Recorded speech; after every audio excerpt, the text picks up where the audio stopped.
Larry Page. The story you need to know. Larry Page was never just another kid. The son of scientists, he was born surrounded by codes and unanswered questions. While other children played, he took apart radios and computers, obsessed with discovering what was hidden beneath the surface. He saw the world as one giant puzzle, and his only fun was tearing everything down until he got to the raw secrets inside the gears. This restlessness turned into isolation. At school, he was the odd one out, the kid who didn't fit in, always more interested in questions than in empty conversations. The pressure to blend in was heavy, but Larry preferred solitude, a place where he could give life to ideas that were way too big for the cramped space of normality. It was there, far from everyone else, that he fed his insane desire to decode the universe. His fascination with technology and knowledge made Larry a silent rebel. He hated ready-made answers, always questioned everything, always chased the why behind each fact.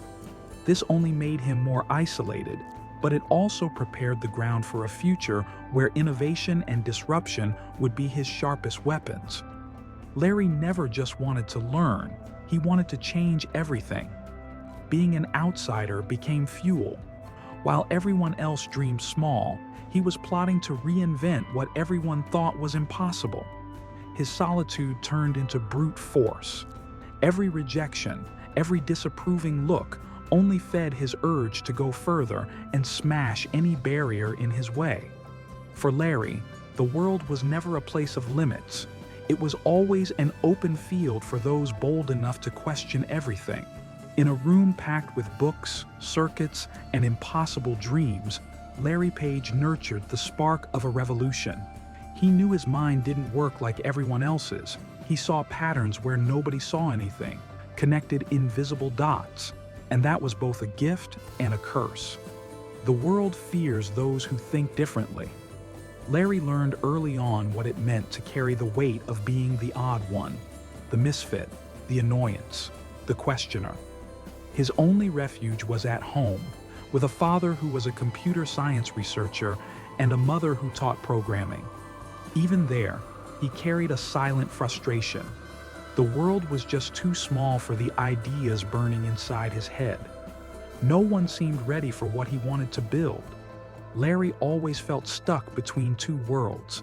The real world, loaded with rules, bureaucracy, and mediocrity. And the ideal world, where knowledge and information flowed freely, with no censorship, no noise. The pain of this internal clash grew every day, turning into an almost unhealthy obsession with bringing order to the chaos he saw in the way the world handled data and information. As a teenager, that restlessness turned into a ravenous hunger for answers, solutions, and systems that could make the impossible possible.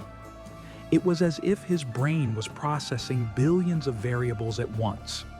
And the deeper he dove into that mental universe, the further he drifted from the rules and social patterns everyone else followed. But genius has a price. Larry lived on a tightrope, caught between creating something revolutionary and complete emotional collapse. The only way out was to keep moving, always forward, even when everything screamed at him to give up. In the middle of this chaos, an idea started to take shape, so wild that most people would call it pure madness. But for Larry, there was no other option. The world needed to be reorganized, and he would be the one to do it, whatever it took. He joined Stanford, surrounded by brilliant minds, but still thought differently. There, inspiration and loneliness walked hand in hand, until he met Sergey Brin, another eccentric genius. It was a clash at first, two explosive minds, lots of debates, lots of friction. But behind all that, a connection. They operated on frequencies nobody else understood. Both hated the chaos of the internet. Information was lost, irrelevant data everywhere, everything out of order. Larry looked at that mess and saw an entire universe collapsing into misinformation. Out of that frustration came an idea only they thought made sense: to create a system capable of mapping, organizing, and making all the world's information accessible. An insane mission. But Larry didn't care about sanity. He wanted to break the world and rebuild it the right way. Nights turned into battles, lines of code, algorithms, technical roadblocks that seemed impossible, exhaustion, anxiety, but also epiphanies and small victories. Slowly, something bigger than themselves began to take shape. The project started with the name Backrub: math, logic, and pure obsession. They knew exactly what they were messing with.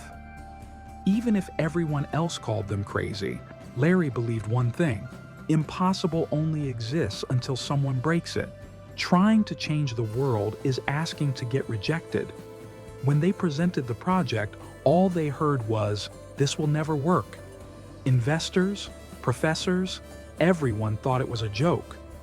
And with every no, Larry's obsession only grew. But the pressure was brutal. Sleep deprivation, mistakes, servers crashing, everything could fall apart in a second. It was all or nothing. The pain was relentless, physical, mental, emotional. Larry started doubting his own sanity, but that inner voice kept screaming, quitting isn't an option. For him, the pain of mediocrity was worse than any suffering. And then, suddenly, the impossible happened. The algorithms began to work. Searches became more accurate. For the first time, the chaotic internet started to make sense. They were building a machine to reorganize all human knowledge. This was no longer just an experiment, it was a revolution. But every revolution creates enemies. The tech industry, the big companies, everyone realized that if this worked, nothing would ever be the same. And once again, Larry was the misfit, the rebel, the one threatening to overturn the system. Backrub became Google. But it was more than a tool. It was a manifesto against chaos and mediocrity. At that point, there was no turning back. They would either break the world or be crushed by it. Google's birth wasn't some grand celebrated explosion. It was quiet, almost dark, a silent threat to a system comfortable in its own disorder. The bigger it got, the more obvious it became how broken and slow the digital world was back then. But with growth came another kind of terror: infrastructure failures, lost data, exploding servers. Larry lived in constant high alert. One misstep and everything could collapse. Then came the big decision: drop out of Stanford, abandon the safe path, jump off a cliff without knowing if there was ground below. Larry and Sergey were betting everything, absolutely everything, on an idea that still sounded absurd to almost everyone. And in that leap, they carried more than just a project. They carried the weight of proving the impossible was just a matter of time. Getting investment was a battle. Most didn't get it, many laughed, others couldn't even imagine what they were building. Until Andy Bechtolsheim came along, saw the future, and wrote a $100,000 check. That was the first brick in the empire. Money brought responsibility, and Google grew like a creature out of control. But this was just the beginning. Now Larry had to lead. And leading hurts more than any coding mistake. While the world wasn't paying attention yet, they raced against the clock, against exhaustion, against invisible forces trying to slow their rise.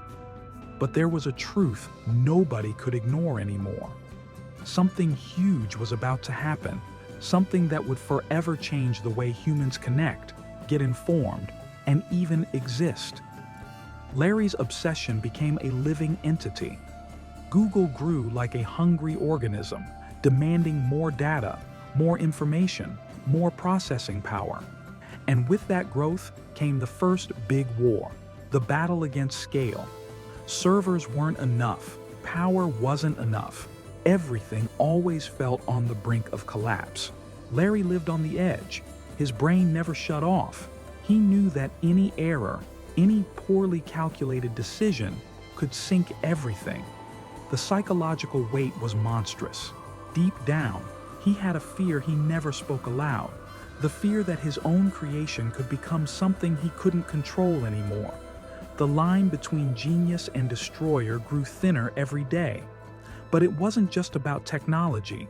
With every contract, every new hire, new threats appeared. Investors trying to control things, competitors realizing that this little search engine could become the biggest threat in the digital market. And above all, the traps of success, bureaucracy, vanity, inflated egos, and the risk of getting lost in the maze that growth itself creates. Larry, always driven by the impossible, now faced another challenge: dealing with humanity itself. People are more complex than code. Leading geniuses, engineers, strategists. Sometimes that was even more exhausting than solving any technical problem, because people fail, people lie, people give up, and there's no formula for that. Meanwhile, the world started to notice what was happening. Headlines appeared. Suspicions grew. Companies that once ignored Google now started to fear it. And inevitably, the first attempts to destroy them began. Lawsuits, barriers, blockades. But for Larry, this was nothing new. He'd spent his whole life being underestimated and rejected. He knew exactly how to handle it. The answer was always the same: build, improve, overcome, smash any physical, technical, or psychological limit. Because deep down, Larry knew a truth that few people ever understand.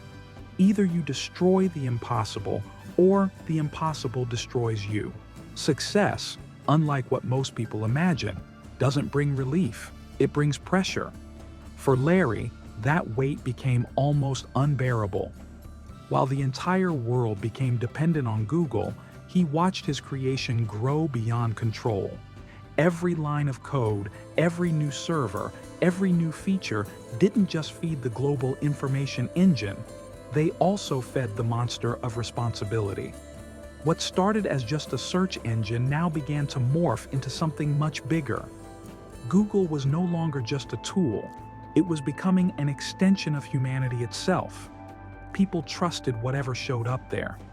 And that realization haunted Larry, because he knew any error, any manipulation, any misstep, and his creation could become a weapon for misinformation, a weapon for control, a weapon against the very world he swore to organize. But even surrounded by that silent fear, Larry never backed down. Quite the opposite. His instinct was always to accelerate, expand, push further. That's how Google stopped being just a search engine and started devouring entire markets: maps, videos, advertising, data, operating systems. And with each new acquisition, an uncomfortable question started to emerge. How far would this go? How far was healthy? How far was ethical? But there was never time to reflect. While those moral dilemmas simmered in silence, out there in the market it was all-out war. Companies tried to bring them down, governments started to question them, and the only answer Larry knew was the same as always: build faster than anyone, innovate before any threat could materialize. Behind the glass and steel walls of Google's offices, there was a level of pressure few could stand. Decades compressed into months, mistakes that could cost billions, decisions that would affect billions of lives. And at the center of this storm, Larry Page, still that introverted, obsessed kid with a brain that simply refused to accept the limits of reality. He knew there was no turning back. His mission was no longer about making a better search engine. It was about something infinitely bigger, more complex, and more dangerous. It was about shaping the very future of humanity. And in this game, losing was not an option. The problem with trying to control chaos is that sometimes chaos starts to control you. Google had become far more than anyone could have imagined in the beginning. And Larry started to realize that his own creation was no longer just a company. It was now the invisible infrastructure holding up the world. And with that came a heavy shadow, the shadow of power, because whoever controls information controls the world. And this truth, as brutal as it is simple, began to haunt Larry. With each decision, each tweak to the algorithm, he realized he wasn't just influencing search results. He was influencing elections, markets, entire societies. The weight of that power became almost unbearable. And the greatest fear wasn't making a mistake. It was losing control over his own creation. And that's when a new obsession was born. Larry started to see that the real challenge wasn't improving Google anymore. It was going beyond Google. That's when the secret projects started popping up. Underground labs, ideas that sounded straight out of science fiction. Self-driving cars, artificial intelligence, global internet, immortality, space travel. But the further he looked into the future, the more he drifted from the present. Internal pressures started crushing him. Bureaucracy, shareholders, the media, lawsuits, and a public image that was shifting from savior to potential villain. The genius kid was now seen by many as the man who could single-handedly tip the world off balance. And in the middle of this storm, Larry made a drastic decision. He realized that to save his vision, he needed to step away from Google itself. So he created Alphabet, a holding company to separate the parts of his empire. Google would keep running the commercial show while he could dedicate himself to his deepest obsessions, changing humanity's future, redefining the limits of life, and breaking the very concept of the impossible. But that came at a price. Because by stepping away, he also made room for forces he could no longer control directly. And deep down, Larry knew. Whenever you create something bigger than yourself, there's always the risk that one day your creation will turn against you. Leaving Google's daily operations didn't mean rest. Quite the opposite. That's when Larry Page's darkest obsessions really took shape. If before he wanted to organize the world's information, now he wanted to redefine the very concept of humanity. His eyes were locked on the future. A future where diseases would be wiped out, death could be postponed, and artificial intelligence would replace the limitations of the human brain. But the line between genius and madness had never been so thin. While the world saw Google as a tech company, Larry dove headfirst into projects straight out of dystopias. He funded longevity research, set up labs to engineer new organs, manipulate cells, and hack human biology. He didn't just want to improve the world, he wanted to redesign what it means to be alive. But there was a dark detail. Not everyone saw this as salvation. Many started to question, how far does one man or one company have the right to alter the rules of existence?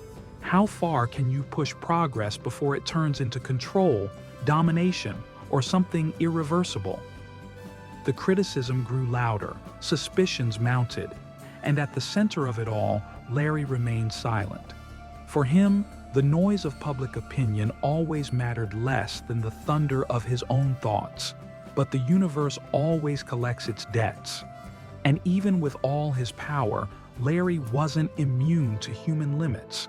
Health problems started popping up. Vocal cord issues forced him into literal silence, a cruel irony for the guy who commanded the biggest flow of information in history. It was as if his own body was saying, you can try to hack the world, but you'll never outrun your own nature. Even so, he didn't stop. He never stopped. While Google became one of the greatest powers in history, Larry kept drawing up alternate futures. Futures where cars needed no drivers, data could predict diseases before symptoms showed up, humanity wasn't stuck on Earth anymore, and the impossible just stopped existing. But there was one lesson Larry had learned as a kid, and it was getting clearer every day. Every time you challenge the laws of the universe, the universe answers. And that answer is rarely gentle. While the world saw Larry as an eccentric billionaire, he no longer saw himself as just an entrepreneur. He saw himself as an architect of the future, someone tasked with redesigning reality itself. But that kind of ambition doesn't come cheap. The more he tried to escape human limitations, the more he crashed into them. And by this point, not even all the money in the world could buy him peace. His health got worse. His vocal cords so weak he couldn't speak for long. He had to communicate by writing, even in crucial meetings. A cruel metaphor. The man who gave a voice to the world was now losing his own. But even as his body failed, his mind was sharper than ever. Because for Larry, quitting was never an option. There was only one way: forward. But biology wasn't the only thing demanding its price. The very machine he helped build was starting to show its dark side. Privacy scandals, monopoly accusations, data manipulation, political interference. Google, once the symbol of digital freedom, was now seen by many as an empire of control, surveillance, and unchecked power. And even after stepping back, Larry felt that weight crushing his shoulders. The problem is, the more you try to control the world, the more you realize the world doesn't want to be controlled. Criticism turned into attacks. Partnerships turned into lawsuits. Allies turned into potential traitors. The visionary kid who dreamed of organizing the world's information was now seen as a threat capable of tipping the balance of the entire planet. But instead of backing down, he did what he always did. He looked further. Alphabet became his bridge to a new chapter. While Google held the present, Larry built the future, investing in artificial intelligence, renewable energy, space exploration, self-driving cars, and, most of all, his old obsession, defeating time. Because deep down, he knew the greatest enemy wasn't competition, governments, or critics. It was time itself. And once you realize that time is your enemy, you do whatever it takes to destroy it, or at least cheat it. By now, Larry wasn't chasing just progress. He was after transcendence. This wasn't about technology or business anymore. This was about eternity, about hacking the biological limits of existence, about building a future where death was optional and diseases were nothing but bugs in human code. For that, he spared no effort. No money, no risk was too much. Secret projects started to surface from behind Alphabet's curtains. Companies like Calico, obsessed with longevity, labs like Verily, decoding biology the way you decode software. For Larry, aging wasn't a curse, it was a design flaw. And he was determined to fix it, no matter the cost. But there's a price for playing God. Psychological pressure, internal conflict, public criticism. It all piled up like a storm ready to explode. And even surrounded by the brightest minds on the planet, Larry was more alone than ever. Because this wasn't a collective battle. It was a personal war. A war against his own nature, against the universe's own laws. Isolation became routine. Public appearances got rare. Statements almost non-existent. The media started to speculate. Where is Larry Page? The man who changed the world was slowly vanishing from the spotlight. But behind the scenes, he was still relentless. For someone who sees time as the enemy, there's no space for rest. And in that silence, one uncomfortable truth settled in. The more he tried to save the world, or at least remake it, the more disconnected from it he became. Friends were left behind, partners replaced. Even his own body now felt like a malfunctioning machine, struggling to keep up with his mind. A mind that for a long time had already been operating on a plane where reality's limits were just suggestions. But deep down, Larry knew. Every visionary is cursed. Cursed to see a future the world isn't ready to accept, and maybe never will be. Larry Page's legacy isn't just technological, it's a narrative of ambition, power, and the never-ending search for the impossible. While Google revolutionized the way the world accesses information, Larry dived headfirst into projects that challenged the very boundaries of human existence. He wasn't content with changing the present, he wanted to rewrite the future. Alphabet, his grand experiment, became the stage for both enormous dreams and enormous dangers. With investments in artificial intelligence, space exploration, health, and longevity, Larry tries to stretch what's possible. But with that, he also created an entity that few truly understand, and many deeply fear. Despite all the criticism and doubt, Larry never let go of his vision. He believes technology can be a force for freedom, capable of eradicating disease, extending life, and expanding human potential beyond planet Earth. It's a near-messianic vision, one that isolates him, but also drives him forward. But every creation comes with its risks. The power concentrated in a single organization raises ethical questions Larry and his inner circle face every single day.